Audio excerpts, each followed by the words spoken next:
faire la propagation de contenu problématique, c'est problématique. Peu importe comment on le fait, sauf que des fois, c'est incontournable et c'est important d'offrir une résistance souvent à ces personnes-là. C'est pourquoi j'ai créé un arbre décisionnel qui nous permet de déterminer d'abord, est-ce que je devrais parler de ce sujet-là?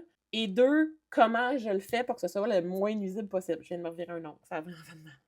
Fait qu'on part ma flowchart, évidemment en vidéo, là, une flowchart assez à chier, ça va être vraiment difficile, mais je vais quand même passer à travers les questions avec vous, mais je répète, allez voir l'article au complet, Substack, pour pouvoir suivre les étapes une par une, puis faire les réponses pour vous-même. Fait que ça part avec une première section, qui est une section qui répond à la question « Est-ce nécessaire que je parle de ce contenu problématique? » La question 1 est « Est-ce que j'ai l'impression que ma communauté attend que je me prononce sur le sujet? » Si la réponse est oui, ça nous amène à un petit sous-commentaire que j'ai mis qui dit « T'as probablement besoin d'un petit ego check, personne n'attend après ton opinion. » Rappelez-vous que les créateurs de contenu, vous ne devez rien à personne, à part un peu de rigueur.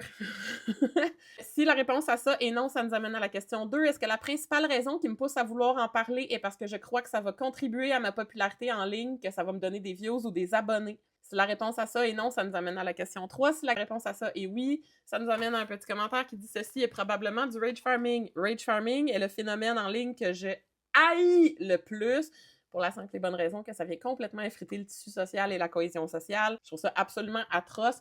Fait que, en toutes circonstances, si ça ressemble à du rage farming, ça va nous amener à la conclusion « Je ne fais pas de contenu là-dessus. » En alternative à cette option-là de ne pas faire de contenu, ça peut être aussi de trouver le contenu de quelqu'un d'autre qui partage notre opinion et de partager ce contenu-là pour éviter de multiplier les contenus.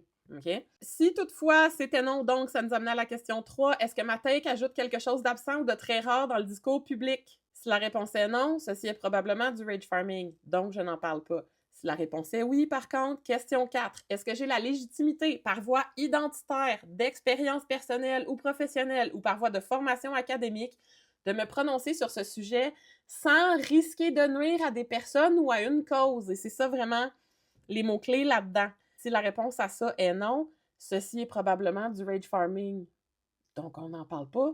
Si la réponse à ça est oui, ça nous amène à « J'en parle ». Fantastique. Dirigeons-nous à la section 2. Section 2, qui vise à répondre à la question « Comment est-ce que j'en parle de ces propos problématiques-là pour éviter de faire des dommages non souhaités? »